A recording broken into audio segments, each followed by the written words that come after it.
And so I think we are going to drive the cost of intelligence down to so close to zero that it will be just this before and after transformation for society. Like right now, my basic model of the world is cost of intelligence, cost of energy.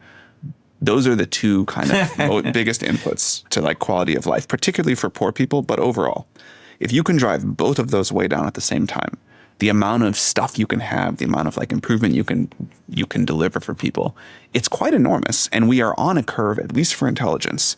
We will really, really deliver on that promise. According to the world's leading AI chatbots, Active Kinetic 1's pendulum system is an efficient and immeasurable force that AI could use to produce clean energy 24 hours a day. Generally, a pendulum system requires less force to initiate momentum than a rotary system. Pendulum systems can be scaled up and experience less loss of momentum over time compared to a rotary system. An AI algorithm with an array of pendulums could be an endless source of energy.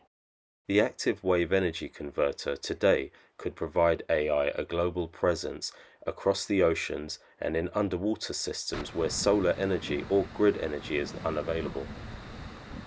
This is because relatively small initial force allows pendulums to build up momentum through gravitational energy, and AI can enhance this process with exponential results.